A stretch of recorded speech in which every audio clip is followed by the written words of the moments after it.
Assalatu wassalamu ala asyrafil anbiya'i wal mursalin sayyidina wa maulana Muhammadin wa ala alihi wa sahbihi ajma'in. Amma ba'du. Dengan menghormati kanca-kanca GPI Kecamatan Telopong, saha Bapak Ibu guru SDN Telopong 1. Mengulur-ulurnya kita menceritakan rawat puji syukur kepada Allah Subhanahu wa taala dan kesempatan siang menika kula panjenengan sami tansah diberbani kenikmatan arep nikmat iman Islam insan salat kesehatan sehingga kula panjenengan sami saged tidak angrawin apa yang dados pamundhutipun Pak Rudi sapandu kegiatan pembebasan kegiatan guru penggerak. Pramila syukur kita ikraraken sarengan kanthi wasan alhamdulillah dherekaken alhamdulillahirabbil alamin. Kabeh kali salawat salam mugia mugia wujud dengan junjungan kita Nabi Agung Muhammad sallallahu alaihi wasallam ingkang tansah kula panjenengan sami kanggo sampai pun dengan wirid wonten alam dunya menika atas meja wonten ing akhirat. Amin. Mriki semoga kula matur Pak Rudi matur suwun atas rawuh kanca sedaya wonten agung lawuh panjenengan sedaya niki saperlu meningkataken kemampuan akademik kula panjenengan sami terkait napa terkait kalian budaya positif datang sekolahan kula panjenengan sami ingkang mangke badhe katuraken kalian Pak Rudi pramila monggo kita midhangetaken, kita simak, kita hayati sak sampunipun mengke kita praktekaken wonten sekolahanipun piyambak-piyambak. Dan kaping kalih mriki kula sudah mewakili Pak Rudi nyuwun pangapunten menawi anggenipun nabi rawuh panjenengan sami kirang samudayanipun kirang syukur kirang aruh nyuwun agung pangapunten. Dan niki boten masyarakat malih kula nyambut pengajian langsung kemawon kula sumandhaaken dhumateng Pak Rudi ingkang badhe saos sharing ilmu terkait kalian kegiatan pembebasan kegiatan guru penggerak ingkang sampun dipun ikuti kalian Pak Rudi. Mugi kula panjenengan sami nggih sak sampune Pak Rudi, mugi Pak Rudi buka jalan nggih Pak sampune Pak Rudi saged kula panjenengan sami saged kados Pak Rudi. Amin. Kepada Pak Rudi kula sampeyan monggo.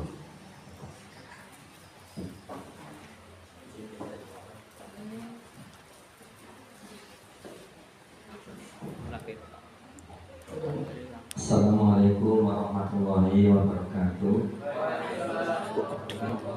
Bismillahirrahmanirrahim.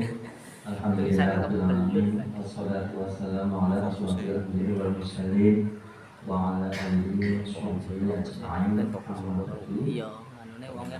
Yang terhormat Bapak Ketua KKG PAI Kecamatan Dolopo, yang kami hormati Bapak Ibu Guru PAI se-Kecamatan Dolopo.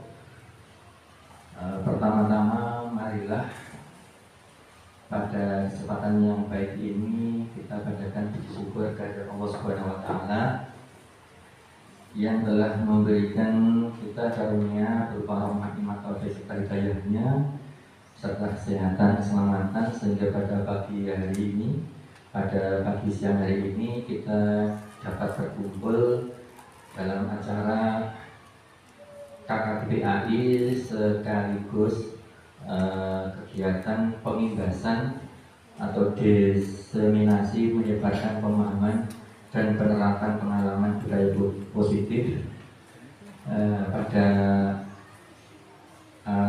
guru penggerak yang kebetulan saya ikuti dan saya imbaskan kepada teman-teman guru semuanya.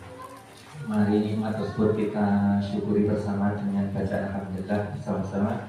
Qolina alhamdulillahirabbil alamin. kedua kalinya sholawat serta salam semoga tercurahkan kepada junjungan kita Nabi Agung Nabi Muhammad Sallallahu Alaihi Wasallam, Nabi yang kita nanti-nantikan syafaatnya besok di yaumul qiyamah. Allahumma amin. Selanjutnya kami terima kasih kepada Bapak Ketua KKP yang telah memberikan waktu kepada saya untuk menyampaikan pengalaman atau berbagi pengalaman yang telah saya ikuti selama mengikuti kegiatan guru penggerak. Semoga teman-teman semuanya besok bisa mengikuti kegiatan guru penggerak dan bisa mengamalkan di sekolahnya masing-masing. Saya mohon maaf semuanya, jadi hari ini saya akan melaksanakan aksi nyata modul 1.4, yaitu diseminasi menyebarkan pemahaman dan penerapan pengalaman budaya positif. Sebelumnya saya mohon maaf, bukan saya bermaksud untuk menggurui Panjenengan sedaya, karena Panjenengan sedaya lebih di atas saya dari segi pengalaman dan apapun ya. Jadi saya di sini bukan menggurui tapi cuma berbagi pengalaman yang saya ikuti, saya bagikan. Semoga nanti ada nilai positif atau nilai manfaatnya yang dapat diterapkan di sekolah kita masing-masing. Baiklah, untuk awali materi pada pagi hari ini, pada siang hari ini, mari kita buka dengan bacaan basmalah. Bismillahirrahmanirrahim. Semoga memberi manfaat kita bersama. Sebelum acara dimulai, mari kita pemanasan dulu ya, ice breathing dulu ya, untuk mencairkan suasana. Monggo Bu Mahir, kita cairkan suasana. Saya minta tepuk semangat ya. Mari kita relax dulu dengan tepuk semangatnya. Tepuk semangat. Semangat. Semangat. Yes Bu. Diulangi. Monggo. Diulangi sekali lagi ya. Tepuk semangat.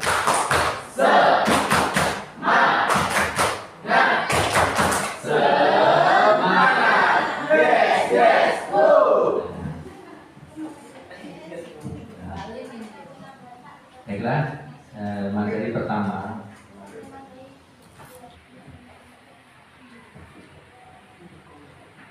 Budaya positif merupakan perwujudan dari nilai-nilai atau keyakinan universal yang diterapkan di sekolah. Oh ya, sebelumnya ya, budaya positif dapat mendorong murid untuk mampu berpikir, bertindak dan mencipta sebagai proses memerdekakan dirinya sehingga murid mampu mandiri dan bertanggung jawab. Nah, konsep inti budaya positif terdiri dari beberapa bagian, yaitu yang pertama perubahan paradigma belajar, yang kedua disiplin positif, yang ketiga kebutuhan dasar manusia, yang keempat motivasi perilaku manusia, yang kelima posisi kontrol guru, yang keenam keyakinan kelas, yang ketujuh segitiga restitusi. Yang pertama, pembelajaran dengan paradigma baru. Pembelajaran dengan paradigma baru merupakan pembelajaran yang dirancang berdasarkan prinsip pembelajaran berdiferensiasi sehingga para peserta didik belajar sesuai kebutuhannya berdasarkan tahap perkembangan sesuai teori psikologi modern untuk mewujudkan profil pelajar Pancasila.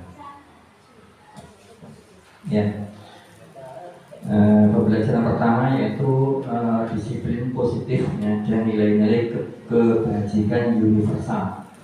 Di sini kita yang pertama perubahan paradigma. Paradigma yaitu kita diberi contoh kegiatan cobalah buka. Maksudnya cobalah buka itu sesuatu, misal ada sesuatu yang sangat berharga, kemudian bapak ibu disuruh menggenggam sesuatu itu. Terus bagaimana? Apa ya? Anda adalah A, ya tugas Anda adalah mengepalkan salah satu tangan Anda. Kemudian Anda bayangkan Anda menyimpan sesuatu yang sangat berharga ya di dalam kepalan tangan Anda. Terus Anda perlu menjaga benda tersebut sekuat tenaga. Kemudian tugas rekan Anda yang B adalah mencoba. Tugas yang B adalah mencoba dengan segala cara untuk membuka kepalan tangan. Jadi ada dua orang, yang satu menggenggam sesuatu ya, kemudian yang B itu disuruh untuk membuka. Kira-kira yang A, yang bagian menggenggam itu nanti akan mau membuka apa tidak?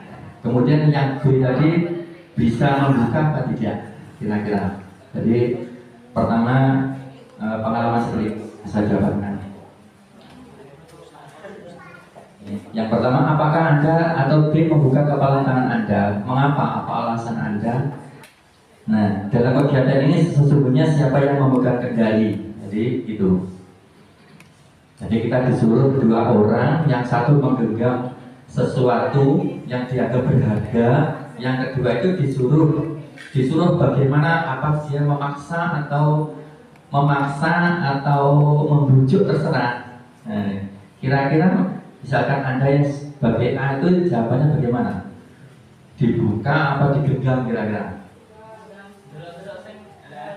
Nah, alasan banyak ya. Jadi misalkan dia punya prinsip bahwa itu adalah sesuatu yang berharga, maka dibujuk pun bagaimanapun dia tidak mau, karena dia merasa ini prinsip saya genggam. Nah, tapi ada alasan lain, mau membuka, mungkin dibujuk, diberi sesuatu yang berharga yang lebih di atasnya lagi, akhirnya mau membuka, begitu. Ya, kira-kira seperti itu ya. Ternyata dalam kegiatan ini yang memegang kendali kontrol adalah siapa? Diri kita sendiri ternyata. Diri kita sendiri. Terus dicontohkan sebagai murid ketika dikontrol oleh guru tuh kira-kira murid itu bagaimana? Mau dikontrol guru tuh karena dia memberikan apa? Mau memberikan apa ya? Ya dia mau dikontrol oleh gurunya. Tapi kalau dia tidak mau, dia pasti tidak mau ya tetap memegang itu. Jadi intinya dalam kegiatan ini yang memegang kendali kontrol itu adalah diri kita sendiri. Kemudian ini makna disiplin. Dalam rangka menciptakan lingkungan positif, salah satu strategi yang perlu kita tinjau kembali adalah penerapan disiplin di sekolah. Ya. Penerapan disiplin di sekolah. Ini kita sebagai pendidik, tujuan kita adalah menciptakan anak-anak yang memiliki disiplin diri, sehingga mereka bisa berperilaku dan mengacu pada nilai-nilai kebajikan universal dan memiliki motivasi intrinsik bukan ekstrinsik. Jadi kita sebagai guru berusaha menciptakan disiplin pada anak-anak, yang disiplin itu timbul dari dirinya sendiri, tidak karena orang lain, tidak karena seseorang atau hukuman atau ancaman atau bagaimanapun, tetapi disiplin tersebut muncul karena motivasi yang dibangun mulai dari sedikit demi sedikit, sehingga anak akan berjalan dengan sendirinya sesuai dengan keyakinan yang diyakini ya. Dia dinamakan nilai kebajikan universal tadi. Jadi kita menumbuhkan motivasi intrinsik bukan ekstrinsik, motivasi yang muncul dari dalam dirinya anak tadi ya. Diharapkan seperti itu. Kemudian nilai-nilai kebajikan universal. Diharapkan kita Bapak Ibu Guru bisa menerapkan nilai kebajikan universal, yaitu nilai yang diyakini kebenarannya secara umum, nilai kebajikan universal. Nilai-nilai kebajikan yang diyakini dan disepakati bersama. Diharapkan nanti di sekolah kita juga seperti itu, memiliki nilai kebajikan yang diyakini dan disepakati bersama. Ya, kalau di secara global nilai kebajikan yang ingin dicapai setiap anak Indonesia dikenal dengan profil pelajar Pancasila. Ya, sudah dikenal semuanya ya, semua pasti ya. Profil pelajar Pancasila itu namanya nilai kebajikan universal yang ingin dicapai oleh bangsa kita Indonesia. Adapun profil pelajar Pancasila seperti apa? Ini beriman bertakwa kepada Tuhan yang Maha Esa dan berlaku mulia, mandiri. Apa tuh Bu? Apa? Coba nopo. Profil pelajar Pancasila. Beriman bertakwa kepada Tuhan yang Maha Esa dan berakhlak mulia, mandiri, bernalar kritis, berkebinekaan global, gotong royong dan kreatif. Tinggal pilih mana yang kira-kira cocok atau sesuai yang akan kita terapkan di sekolah. Jadi sementara kan kita pembelajaran kita kan ini nilai kebajikan universal sesuai profil pelajar Pancasila yang seperti ini ya. Pilihannya kan ini. Saya lanjutkan mengenai disiplin positif tadi ya. Disiplin positif adalah pembiasaan hal yang baik, mencakup sikap atau perilaku maupun tutur kata oleh seluruh warga di sekolah, terutama bagi murid agar dapat berkembang menjadi pribadi yang kritis, mandiri dan bertanggung jawab. Sebagai pendidik, tujuan kita adalah menciptakan peserta didik yang memiliki disiplin sehingga mereka berperilaku mengacu kepada nilai-nilai kebajikan universal dan memiliki motivasi dalam diri menuju perubahan perilaku ke arah yang lebih baik. Itu disiplin positif ya. Saya ulang, jadi pembiasaan hal diterapkan di sekolah masing-masing. Terima kasih. Terus yang ketiga adalah kita membahas kebutuhan dasar manusia. Kebutuhan dasar manusia merupakan sesuatu yang kita lakukan untuk mendapatkan apa yang kita inginkan. Seluruh tindakan yang kita lakukan memiliki tujuan. Semua usaha terbaik yang kita lakukan agar kebutuhan dasar kita terpenuhi dengan baik. Kebutuhan dasar manusia ya.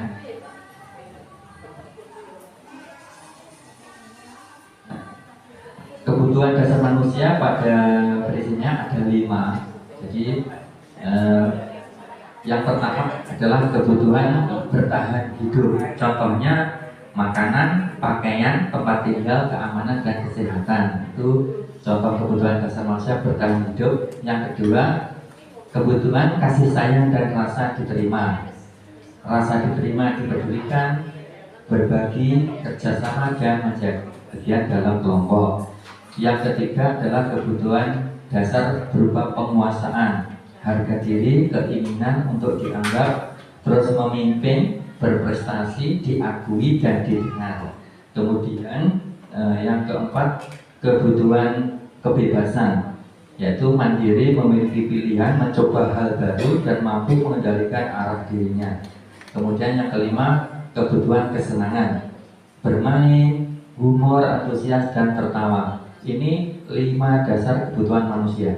Jadi ketika kita nanti mengajar murid, kok murid itu nanti melakukan suatu hal yang di luar teman-teman lainnya, kita teliti, pasti ada salah satu kebutuhan ini yang belum diterpenuhi ya, pasti itu. Jadi ada kelima ini pasti. Misalkan ada muridnya yang ketika diajar kok ngantuk, tidak mendengarkan, ramai sendiri. Nanti kita teliti, kita tanyai atau kita ajak diskusi, nanti ketemu yang kelima ini. Kalau tidak bertahan hidup, ya kasih sayang dan rasa terima, penguasaan, kebebasan, dan kesenangan. Pasti itu nanti ketemunya. Ini saya berikan contoh.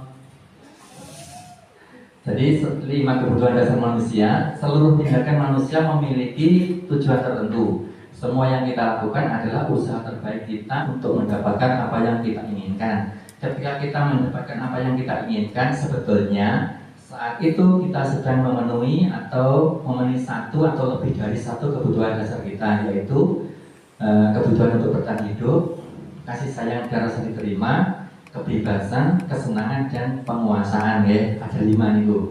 Nah, ketika seorang murid melakukan suatu perbuatan yang bertentangan dengan nilai-nilai kebajikan atau melanggar peraturan, hal itu sebenarnya dikarenakan mereka gagal memenuhi kebutuhan dasar mereka. Untuk lebih jelasnya, mari kita lihat contoh. Nah, Ibu Ambar, guru wali kelas 2A di SD Pelita Hati, sedang bingung menghadapi ulah salah satu murid di kelasnya, Doni namanya. Beberapa anak di kelas 2A telah datang padanya dan mengeluhkan Doni yang seringkali meminta bekal makan siang mereka dengan paksa. Jika Anda menghadapi situasi seperti Ibu Ambar, apa yang akan Anda lakukan? Menurut Anda, kira-kira apa alasan Doni melakukan hal itu? Nah, ini contoh kasus. Misalkan kita punya murid yang seperti Doni itu. Bagaimana cara mengidentifikasi atau mengatasi seperti ini? Nah, kira-kira pribadi Bapak Ibu Guru, Pak Guru, pribadi Pak Guru, dalam kasus Doni di atas, apabila jawaban Doni ketika ditanya oleh Ibu Ambar, nanti ditanya ya, karena yang lapar dan orang tuanya tidak membawakan bekal makan siang, maka kebutuhan dasar yang sedang berusaha diperoleh Doni adalah kebutuhan untuk bertahan hidup. Nah, itu nanti kalau ditanya-tanya kok jawabannya seperti itu, maka kebutuhan itu yang belum dipenuhi. Jadi nanti jawabannya berbeda-beda ya. Jadi kita mengidentifikasinya jawabannya berbeda-beda.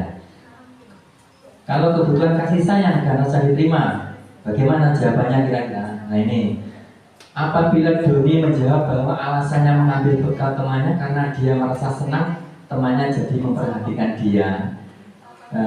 Ketika temannya melaporkan tindakan itu pada gurunya dan gurunya memberitahu orang tua sehingga orang tuanya jadi memperhatikan dia, maka kebutuhan dasar yang sedang dipenuhi Doni adalah kebutuhan akan kasih sayang dan rasa diterima.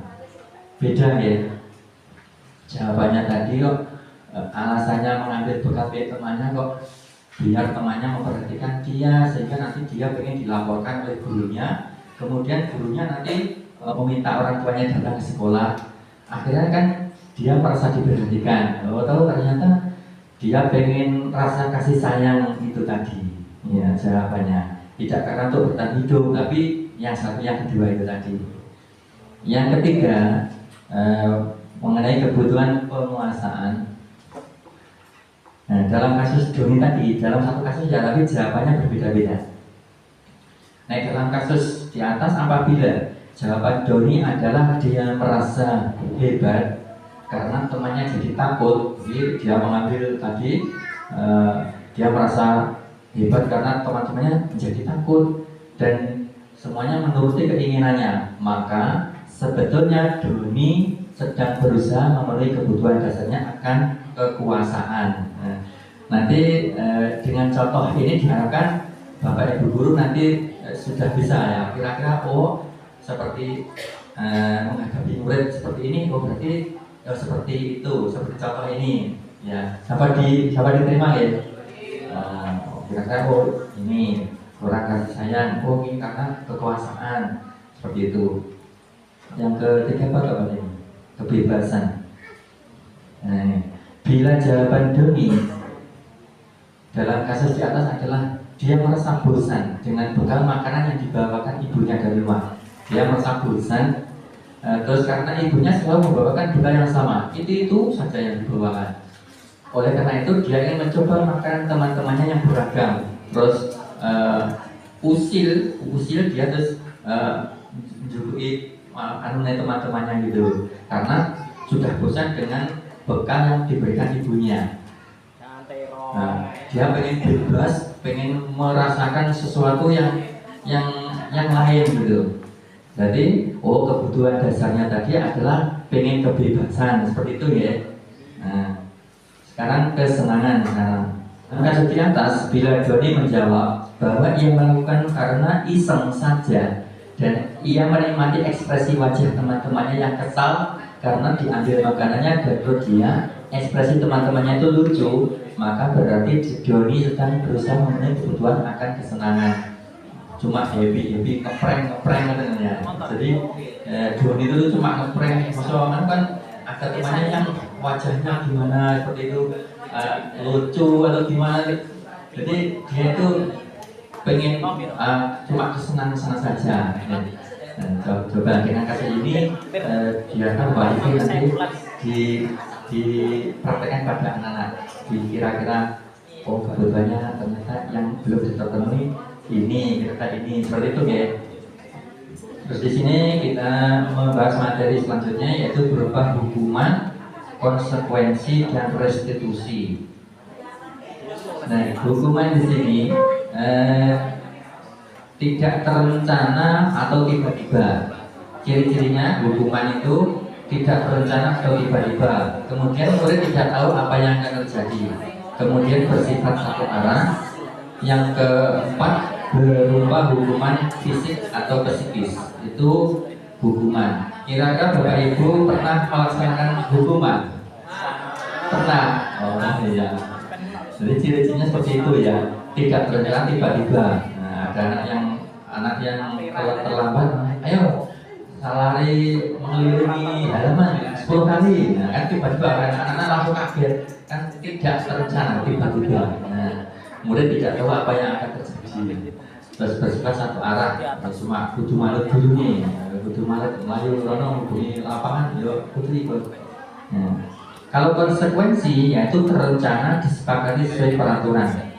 Jadi muridnya sudah tahu, jadi akibat dari pelanggaran itu dia sudah tahu. Dia kalau telat nanti kalau Allah telat mengikuti pelajaran, berarti waktu istirahat mungkin ada peraturan, waktu istirahat dia tetap di kelas menyelesaikan tugasnya, tidak boleh istirahat. Konsekuensinya seperti itu. Di sini murid tetap dibuat tidak nyaman. Kemudian sikap guru selalu memonitor murid. Ya, itu konsekuensi. Kira-kira Bapak Ibu sudah melakukan seperti itu? Pernah melakukan konsekuensi kepada muridnya? Pernah? Hukuman pernah, konsekuensi pernah. Sekarang yang ketiga adalah restitusi. Nah, restitusi itu proses menciptakan kondisi bagi murid untuk memperbaiki kesalahan. Kemudian proses kolaboratif yang mengajarkan murid untuk mencari solusi sendiri. Nah, kira-kira yang restitusi ini yang bagus kita ajarkan. Materi selanjutnya yang kelima adalah posisi kontrol guru. Di sini posisi kontrol guru ada 5, yaitu sebagai penghukum. Yang kedua, pembuat merasa bersalah. Yang ketiga, sebagai teman. Yang keempat, sebagai pemantau atau monitor. Yang kelima, sebagai manajer. Kira-kira Bapak Ibu guru di sini posisi kontrolnya nomor berapa ya? Yang kebanyakan pernah sebagai penghukum, pembuat merasa bersalah, terus sebagai teman. Di sini yang positif itu yang nomor yang sebagai teman, yang sebagai pemantau, dan sebagai manajer. Nah, yang untuk yang negatif yang penghukum dan pembuat merasa bersalah. Jadi yang ini positif, yang ini negatif. Nah, ini contoh posisi kontrol guru sebagai penghukum. Penghukum nada suaranya tinggi, bahasa tubuhnya mata melotot, jari menunjuk-nunjuk menghardik. Terlambat lagi, pasti terlambat lagi, selalu datang terlambat. Kapan bisa datang tepat waktu? Nah, kira-kira Bapak Ibu pernah seperti itu? Apa lebih lagi? Nah, tanyakan kepada diri Anda. Nah, bagaimana perasaan murid bila guru berbicara seperti itu pada saat muridnya datang terlambat? Nah, nanti ketika Bapak Ibu guru seperti itu, hasilnya apa? Nah, hasilnya ini kemungkinan murid marah dan mendendam atau bersifat agresif. Bisa jadi sesudah kembali duduk, murid tersebut akan mencoret-coret bukunya atau meja tulisnya. Lebih buruk lagi, sepulang sekolah, murid melihat motor atau mobil Bapak Ibu guru dan akan menggores kendaraan tersebut dengan paku atau dikempes banyak. Tadi ditunjuk-tunjuk Bapak Ibu guru, kita ngomong. Seperti itu ya kalau sebagai penghukum. Jadi dampaknya kepada murid seperti itu. Kemudian yang kedua, kalau posisi kontrol guru pada murid pembuat merasa bersalah itu ciri-cirinya nada suaranya memelas, halus, sedih, bahasa tubuhnya merapat pada anak lesu. Kayak Bu Hilani tetapi ini, Adi, kamu ini bagaimana ya? Kamu sudah berjanji dengan ibu tidak akan terlambat lagi. Kamu kenapa ya senang sekali mengecewakan ibu? Ibu benar-benar kecewa sekali. Sungguh terlalu. Ya seperti itu nadanya.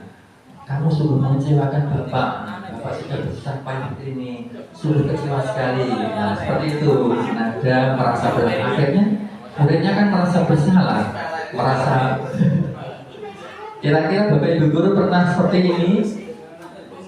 Merasa bersalah, pembuat merasa bersalah anak. Nah, bagaimana perasaan murid bila ditegur seperti cara itu? Hasilnya, murid akan merasa bersalah. Bersalah setelah mengecewakan ibu atau bapak gurunya. Muridnya akan merasa menjadi anak orang yang gagal dan tidak sanggup membahagiakan orang lain. Kadang-kala sikap seperti itu lebih berbahaya dari sikap penghukum karena emosi akan tertanam rapat, jadi disimpan, kemudian murid menahan perasaan. Jadi ditahan, perasaannya ditahan, tidak dimunculkan. Kalau yang penghukum tadi langsung anaknya marah, kemudian dilampiaskan di luar. Tapi kalau yang ini cuma disimpan dalam hati seperti itu. Yang ketiga, sebagai teman, posisi kontrol guru sebagai teman. Ciri-cirinya nada suaranya itu ramah, akrab dan bercanda, bahasa tubuh merapat pada murid, mata dan senyum jenaka. Adi, ayolah, bagaimana sih kamu? Kemarin kamu sudah jadi ke bapak bukan? Kenapa terlambat lagi? Sambil tertawa ringan. Ya sudah, nggak apa-apa. Itu dulu di sana, nanti Pak Guru bantu. Kamu ini sambil senyum-senyum seperti itu ya. Kira-kira Bapak Ibu Guru pernah seperti itu? Seperti ya, sebagai teman. Nah, ini positif ini yang ini. Bagaimana perasaan murid dengan sikap guru seperti ini? Hasilnya, murid akan merasa senang dan akrab dengan guru. Ini termasuk dampak yang positif. Hanya saja ada sisi negatifnya. Murid menjadi tergantung pada guru tersebut. Kalau gurunya bisa seperti itu, yang lainnya tidak. Jadi dia corot tunduknya cuma kepada itu, guru yang itu tadi. Bila ada masalah, dia merasa bisa mengandalkan guru tersebut. Nah, jadi bisa kamu bapak guru kaya tenangnya, engkau dibeloni. Akibat lain dari posisi teman, Adi hanya akan berbuat sesuatu bila yang menyuruh adalah guru tersebut, dan belum tentu berlaku yang sama dengan guru atau orang lain. Tapi setidaknya ini ya lumayan ya, sudah lumayan posisi guru sebagai teman. Ini positif. Kemudian yang ke berapa ya? Keempat, sebagai pemantau atau pemonitor. Ini cirinya nada suara datar, bahasa tubuh yang formal. Adi, tahukah kamu jam berapa kita mulai? Tahu Pak. kamu terlambat 15 menit. Apakah kamu sudah mengerti konsekuensi yang harus dilakukan bila terlambat? Paham Pak, saya harus tinggal kelas pada jam istirahat nanti dan mengerjakan tugas ketertinggalan saya. Ya benar, nanti pada saat jam istirahat kamu harus tinggal di kelas untuk menyelesaikan tugas yang tertinggal tadi. Saya tunggu ya. Nah, bagaimana perasaan murid ketika diperlakukan seperti itu? Jawabannya, murid akan memahami konsekuensi yang harus dijalankan karena telah melanggar salah satu peraturan sekolah. Guru tidak menunjukkan suatu emosi yang berlebihan, menjadi marah atau membuat merasa berbuat salah. Murid tetap dibuat tidak nyaman, yaitu dengan harus tinggal kelas pada waktu jam istirahat dan mengerjakan tugas. Guru tetap harus memantau murid pada saat mengerjakan tugas di jam istirahat, karena murid tidak bisa ditinggal seorang diri. Itu supaya pemantau ya. Nah, meskipun muridnya sadar dengan apa yang konsekuensi terhadap apa yang dilanggar, tetapi sebagai pemantau guru juga harus selalu memantau meskipun dia tetap di kelas mengerjakan seperti itu. Itu sebagai pemantau. Yang terakhir sebagai manajer. Guru sebagai manajer. Ciri-cirinya nada suara tulus, bahasa tubuh tidak kaku, kemudian mendekat ke murid. Adi, apakah kamu mengetahui jam berapa sekolah dimulai? Tahu Pak, jam 7. Ya, jadi kamu terlambat. Kira-kira bagaimana kamu akan memperbaiki masalah ini? Jadi dikembalikan kepada murid. Karena keterlambatan tadi tidak serta-merta guru langsung menghakimi, tidak, tapi dikembalikan kepada murid. Itu sebagai manajer. Terus jawabannya Adi, saya bisa menanyakan teman saya Pak untuk mengejar tugas yang tertinggal. Kemudian guru melanjutkan, baik, itu bisa dilakukan. Apakah besok akan ada masalah untuk kamu agar bisa hadir tepat waktu ke sekolah? Kita diberi solusi, ditanyai lagi. Tidak Pak, saya bisa hadir tepat waktu. Baik, saya hargai usahamu untuk memperbaiki diri. Nah, kalau gurunya seperti itu, bagaimana perasaan murid berlakukan seperti ini? Jawabannya, nah ini, pada posisi manajer, suara guru sebaiknya tulus, tidak perlu marah, tidak perlu meninggikan suara, apalagi menunjuk-nunjuk jari ke murid, berkaca pinggang atau bersikap seolah-olah menyesal, tampak sedih sekali akan perbuatan murid ataupun bersikap jorok menempatkan diri sebagai teman murid. Fokusnya ada pada murid, bukan untuk membahagiakan guru atau orang tua. Ya, murid sudah mengetahui adanya suatu masalah dan sesuatu perlu terjadi.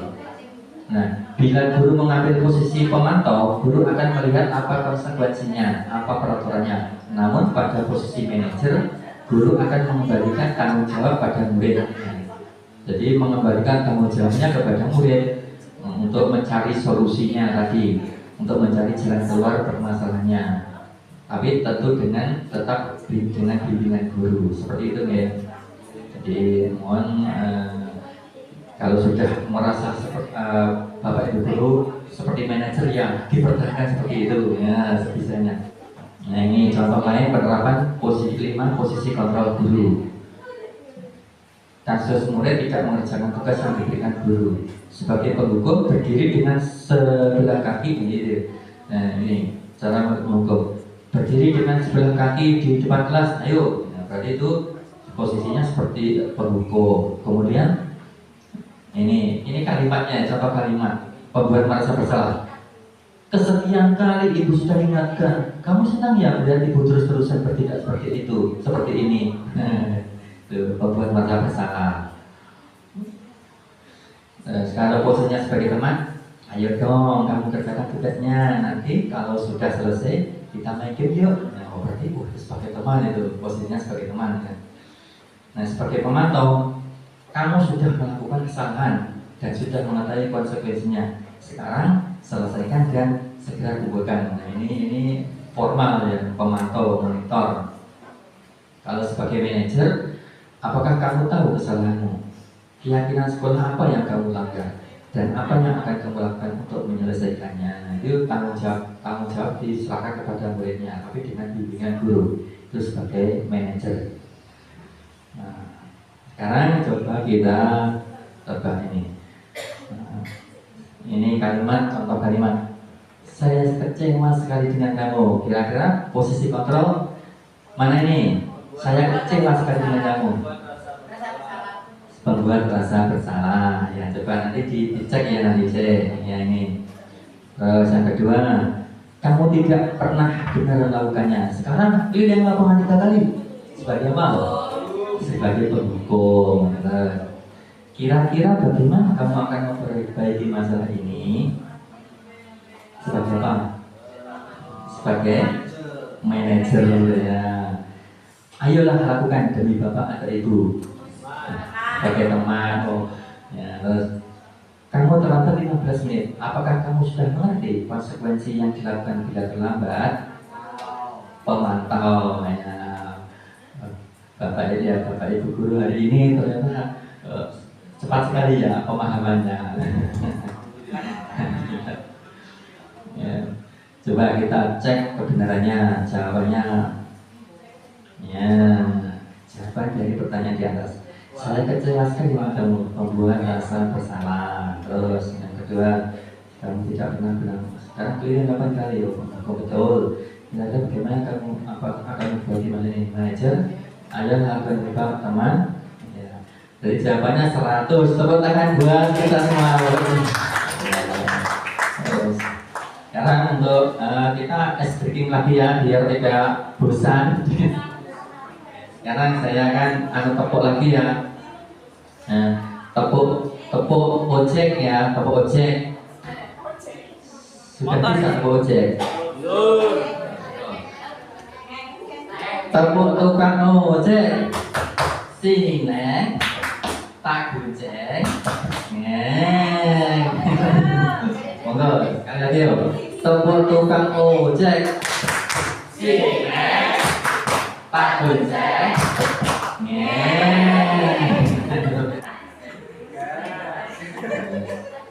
Sekarang materi yang ke-6 yaitu keyakinan kelas ya. Keyakinan kelas merupakan kesepakatan kelas yang diyakini bersama guru dan murid dengan harapan dapat meningkatkan kedisiplinan murid.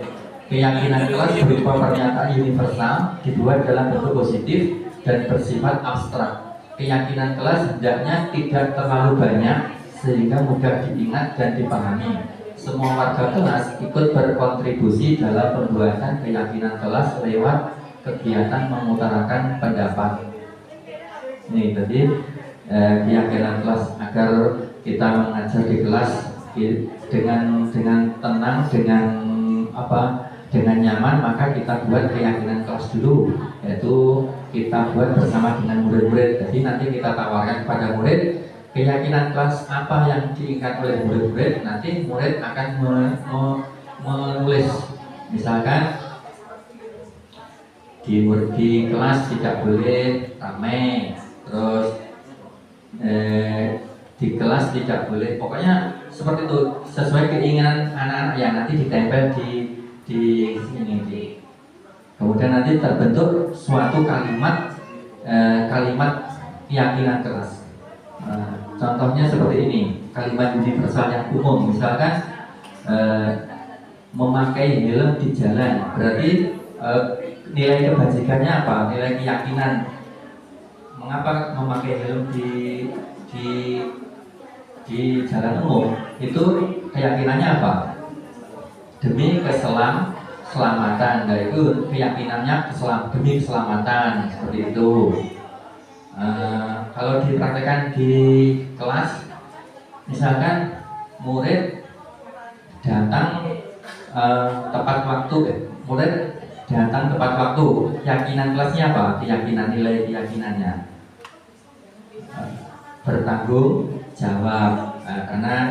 Karena dia bertanggung jawab, maka dia datang ke sekolah tepat waktu, seperti itu. Terus tidak mengganggu teman, misalkan ada yang menuliskan seperti itu, tidak mengganggu teman. Keyakinan kelasnya kira-kira apa?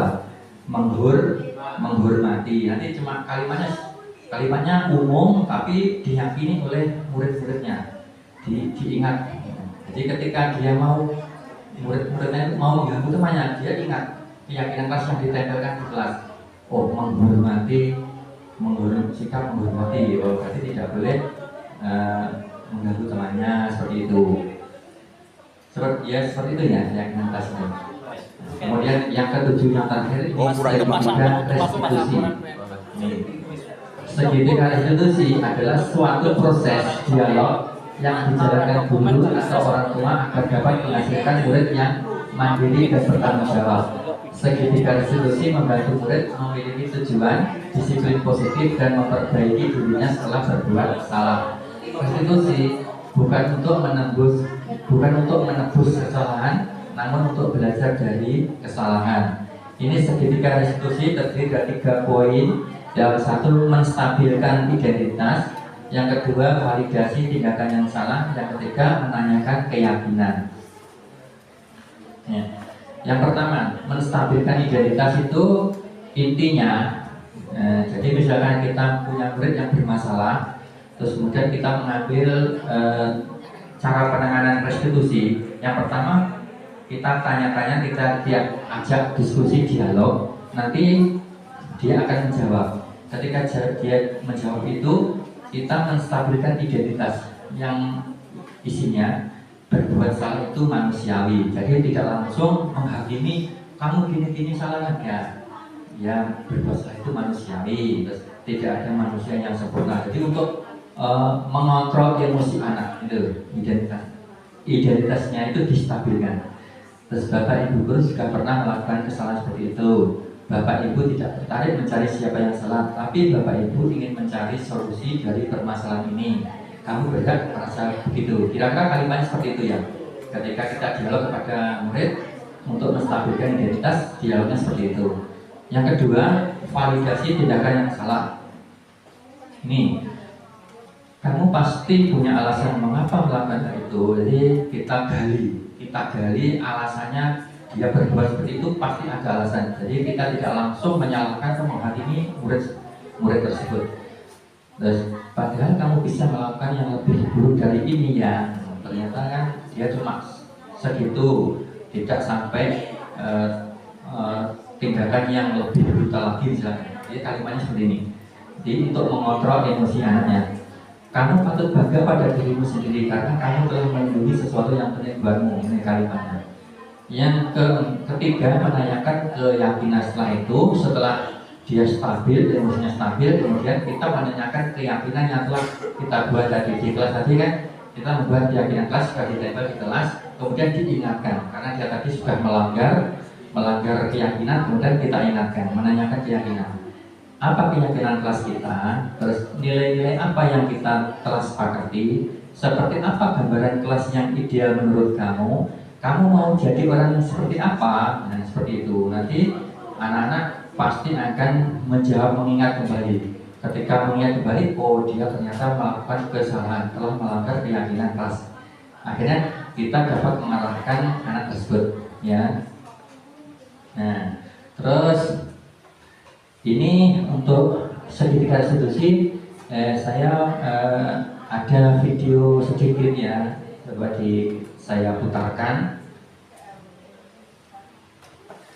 Ini hasil dari praktek saya kepada murid saya tentang penanganan segitiga restitusi.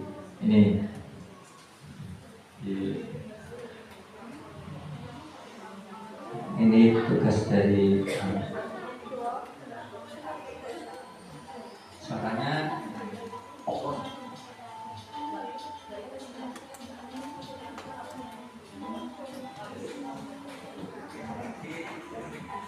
Mulai dari budaya positif, saya buat video seperti ini.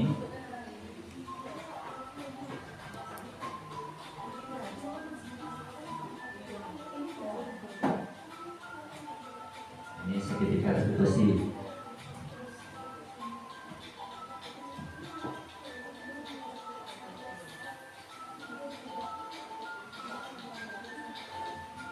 Nanti ada di tengah, ada pembicaraan antara saya dan murid. Ini kasusnya. Nih.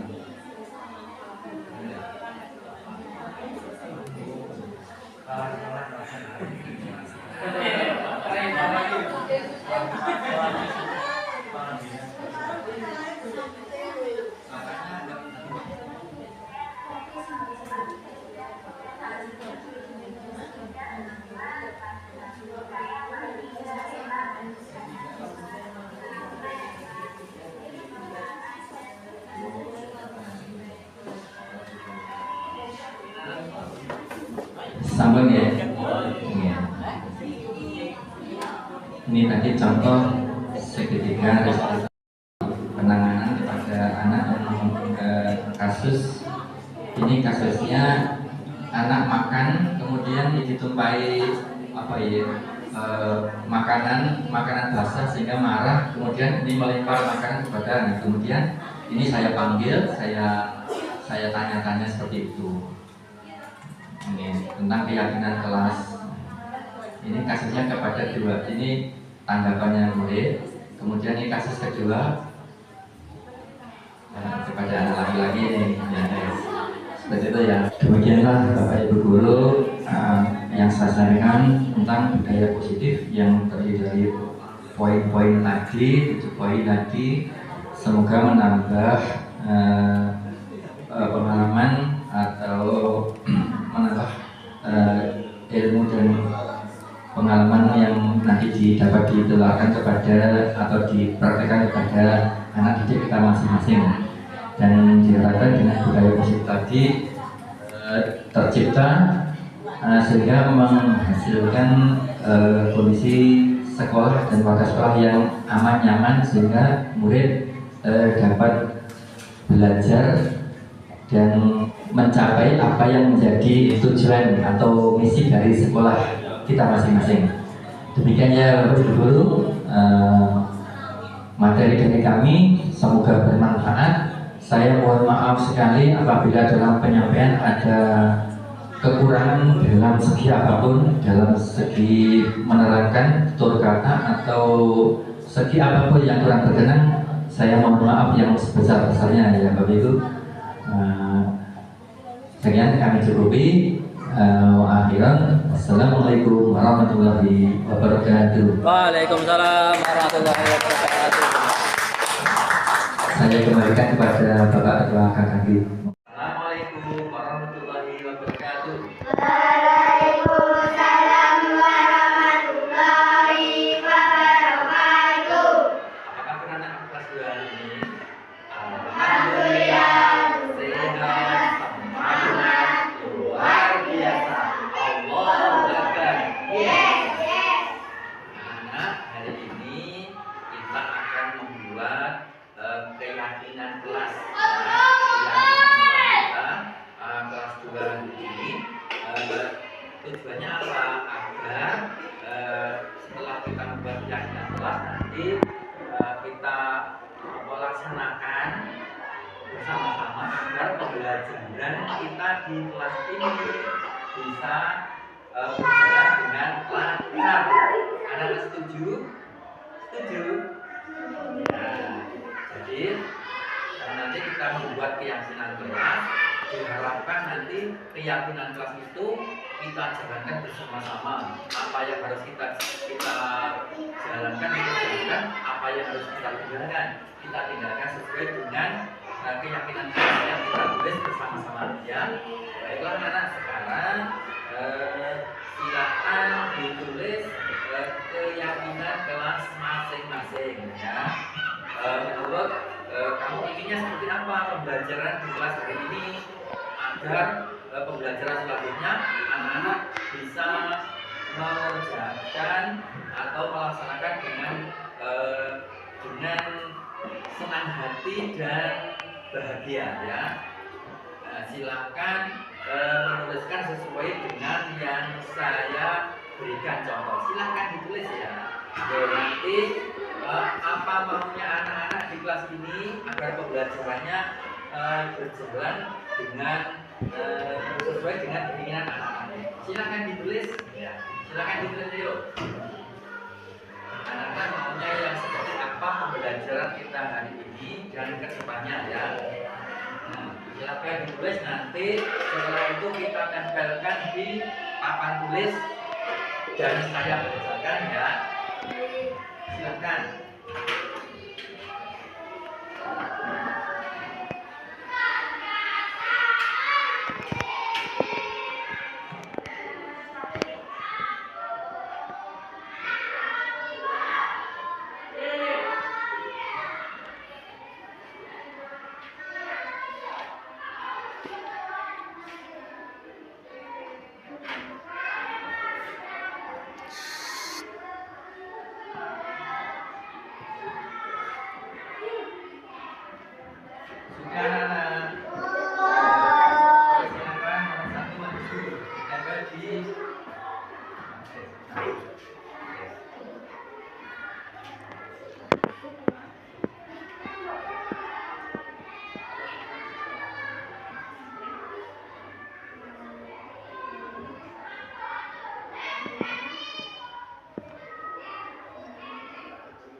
Yang berdua silakan maju.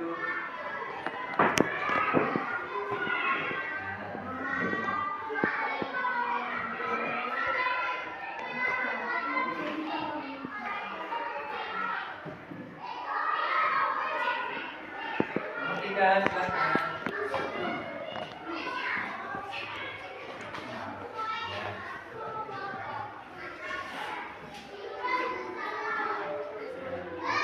Nomor 4 silakan.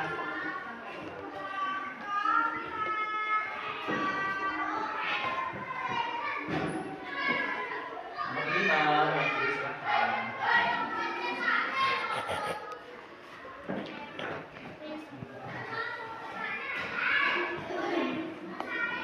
Nomor 6 ya silakan duduk. Nomor 6.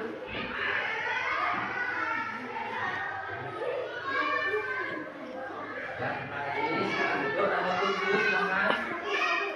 Coba yuk.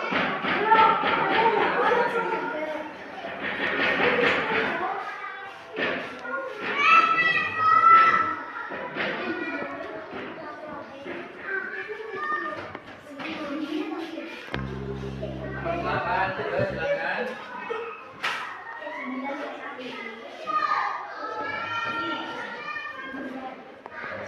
Nomor 9 silakan.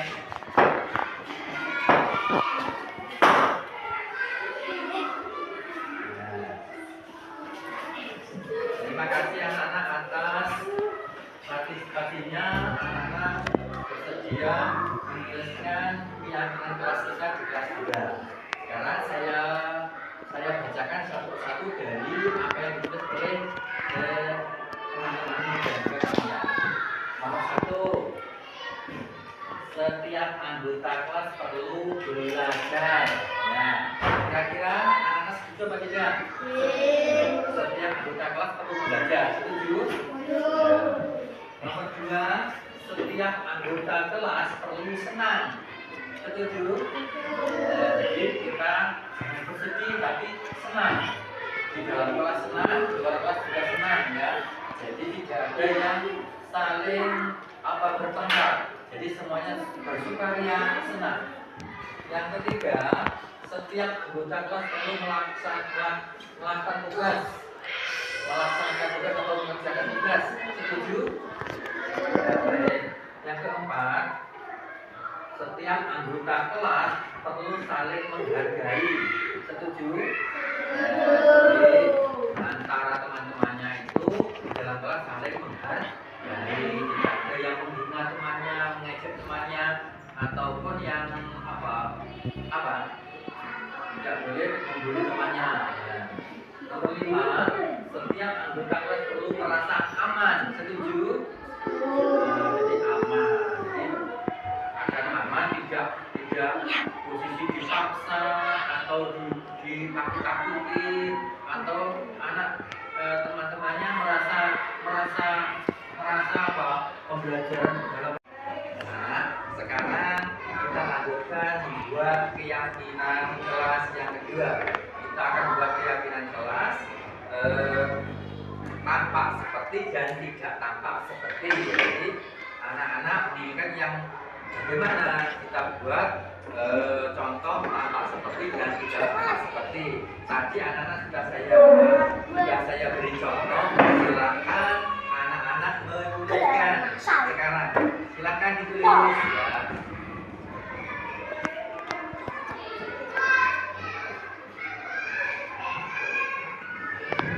Ya, silakan ditulis anak-anak.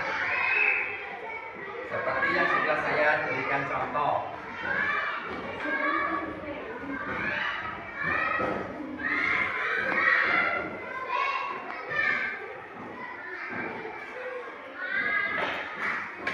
ya anak-anak? Nah, sekarang silakan sudah selesai maju ke depan, yuk maju ke depan, ditempel di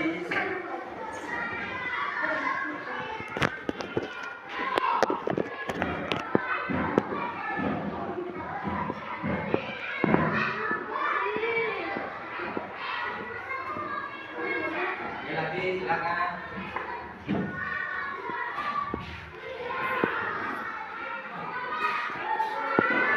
Sip. Terima kasih anak-anak atas. Oh masih ya, silakan. Ya.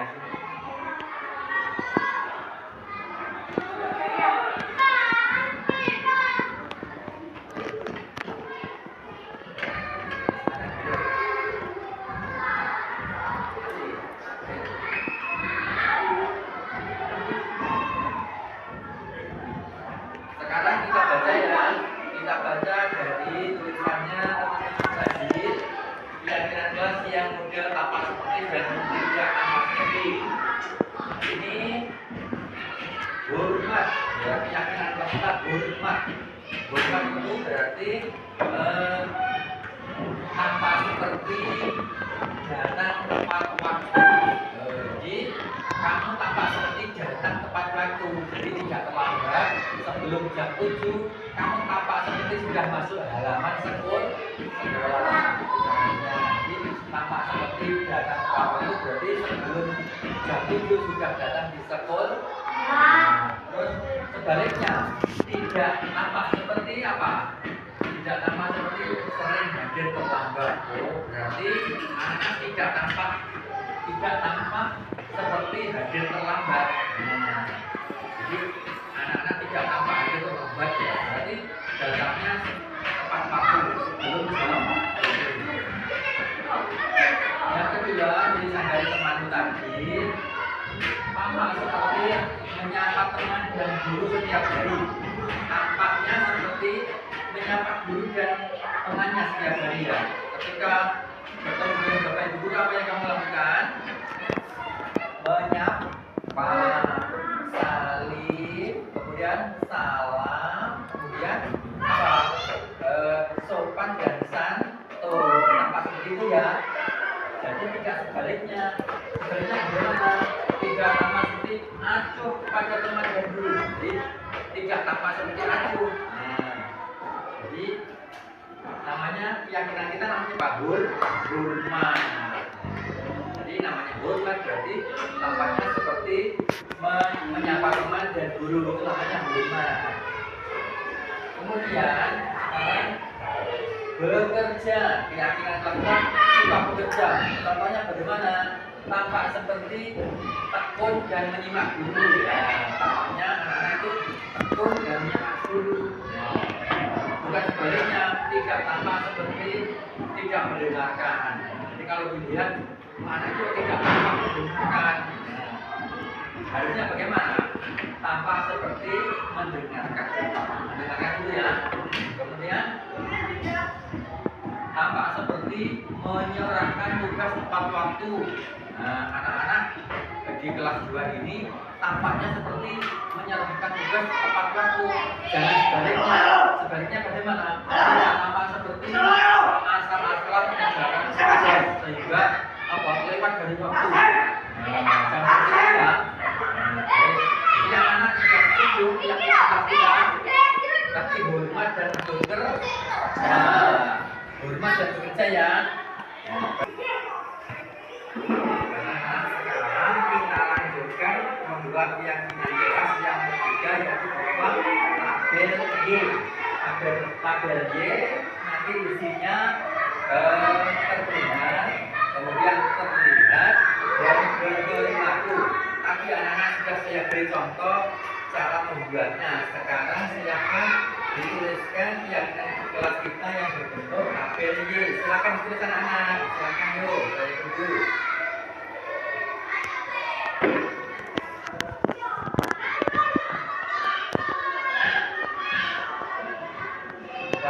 Sudah ya. Sekarang silakan maju, ayo. Silakan.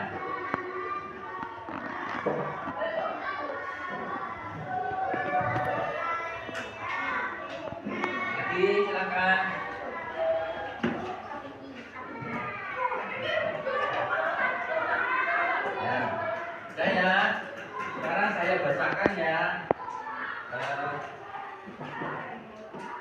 Anak-anak menulis terdengar satu orang berbicara. Jadi ketika pembelajaran seperti ini terdengar satu orang yang berbicara. Siapa kira-kira? Yang berbicara siapa? Ketika pembelajaran Bapak Guru. Jadi cuma satu orang saja yang berbicara. Jadi yang lain diam dengar.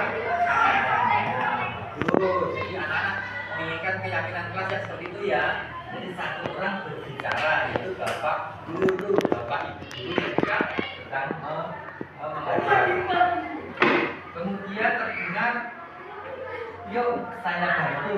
Oh, jadi anak-anak menginginkan seperti itu ya. Jadi terdengar sering anak-anak terdengar sering mengatakan, yuk saya bantu.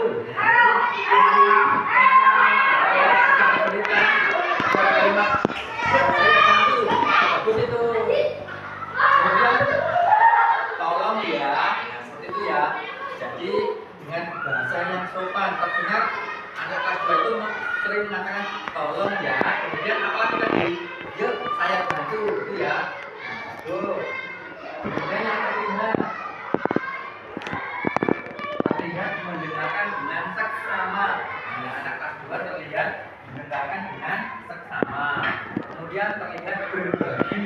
Anak kelas 2 saling berbagi, terlihat saling berbagi. Misalkan membawa makanan, temannya tidak ada yang membawa makanan, terlihat sering berbagi. Bagus itu ya. Jadi anak-anak setuju seperti itu ya, setuju.